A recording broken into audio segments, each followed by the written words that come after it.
ہم نے پیچھے رکھ دیا ہے، اور یہ بڑا خاص دن ہے کیونکہ یسوع مسیح فرماتے ہیں کہ میں جاتا ہوں، جا کر تمہارے لیے جگہ تیار کرتا ہوں اور پھر آ کر تمہیں اپنے ساتھ واپس لے جاؤں گا۔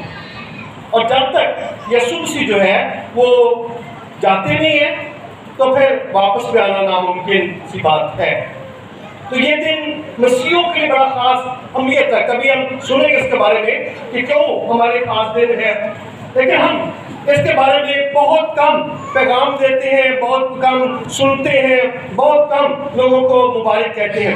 اور عید سعود جو ہے، میں پورے میسج دیکھ رہا تھا، کوئی بھی کسی نے اس کے تعلق سے کوئی بیان نہیں کیا، کسی نے بہت سے ایسے لگاتے لوگ بیان کرتے ہیں، لیکن عید سعود کو لوگوں نے پیچھے رکھ دیا ہے۔ لیکن عید سعود جو ہے یہ بڑا خاص دن ہے، بڑا خاص اہمیت رکھتا ہے، کیونکہ جب تک یسوع مسیح آسمان پر جاتا نہیں ہے تو واپس بھی آنے کی امید نہیں ہے۔ وہ جاتا ہے، کہتا ہوں جاتا ہوں، جا کر تمہارے لیے جگہ تیار کرتا ہوں۔ ہم یوحنا کی انجیل میں دیکھیں اس کے 16 باب میں تو وہاں پر لکھا ہے، لیکن میں تم سے سچ کہتا ہوں کہ میرا جانا تمہارے لیے فائدہ مند ہے۔ اگر میں نہ جاؤں تو وہ مددگار تمہارے پاس نہ آئے گا، لیکن اگر جاؤں گا تو اسے تمہارے پاس بھیجوں گا۔ اس کے بعد اگر ہم 16 کو دیکھیں تو وہاں پر لکھا ہے، تھوڑی دیر میں تو مجھے نہ دیکھو گے اور پھر تھوڑی دیر میں مجھے دیکھ لو گے۔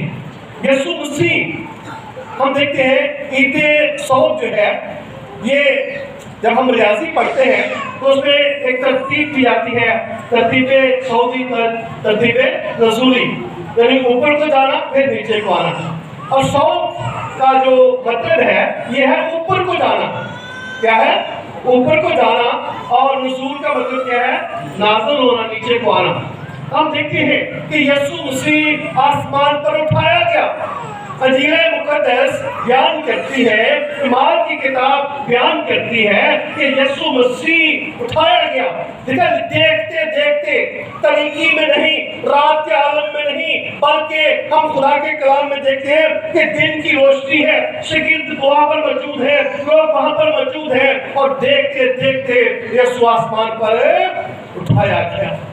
اٹھایا گیا۔ بہت سے لوگوں کے نظریے ہیں، بہت سے لوگوں کے نظریے ہیں کہ یسوع مسیح جب باغ گتسمنی میں تھا، جب دعا کر رہا تھا تو وہاں سے یسوع مسیح کمرے میں بیٹھا تھا، دعا کر رہا تھا، اور کمرے کی چھت سے اوپر آسمان پر چلا گیا۔ یسوع مسیح زندہ چلا گیا، وہ مرا نہیں ہے، صلیب پر نہیں چڑھا۔ یہ یسوع کو آسمان پر جانے کو بیان کرتے ہیں، لیکن مسیح بائبل کا نظریہ نہیں ہے، مسیحوں کا نظریہ نہیں ہے، بائبل مقدس کی یہ تعلیم نہیں ہے کہ یسوع چھت میں سے گزر کر زندہ آسمان پر چلا گیا، بلکہ بائبل مقدس مطابق کرنچیوں بیان کرتی ہے، اور رسول کہتے ہیں کہ یسوع مسیح کتاب مقدس کے مطابق ہمارے گناہوں کے لیے ہوا۔ اگر نہ مرتا تو یہ لوگ سوال کرتے ہیں، لوگ کہتے ہیں کہ اگر یسوع آسمان پر گیا ہے تو ایلیا بھی گیا تھا، انوک بھی گیا تھا۔ ہم دیکھتے ہیں وہ گئے تھے، یسوع کے بارے میں کہا جاتا ہے وہ آئے گا اور دوبارہ مرے گا، لیکن ایسے نہیں ہے۔ انوک اور ایلیا نے موت کا مزہ نہیں چکھا، لیکن یسوع مسیح کے بارے میں لکھا ہے کہ وہ مر گیا، وہ مر گیا، دفن ہوا، پھر تیسرے دن مردوں میں سے جی اٹھا۔ یہ بڑی خوبصورت حقیقت ہے، خوبصورت مشن ہے، جس کی تکمیل عید سعود پر ہوتی ہے۔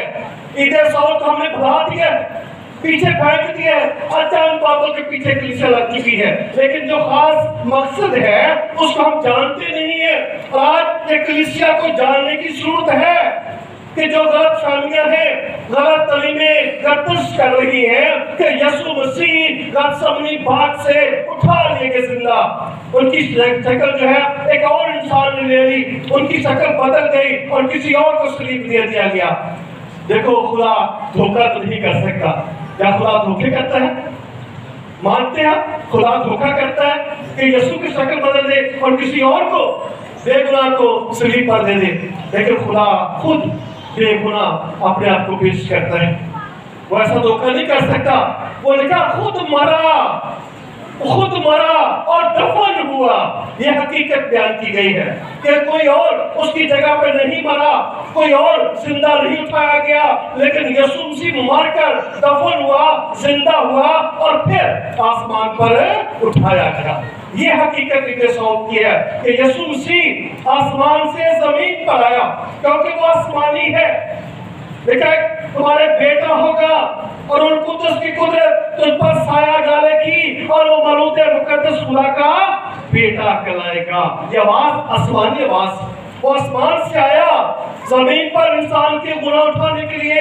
خدا نے اسے ایک مشن دیا تھا, اور مشن کیا تھا کہ میرے لوگوں کے لیے جا کر جان دے اور پھر ان کے لیے تو مر جا اور پھر ان کے لیے تو زندہ واپس میرے پاس آنا ہے.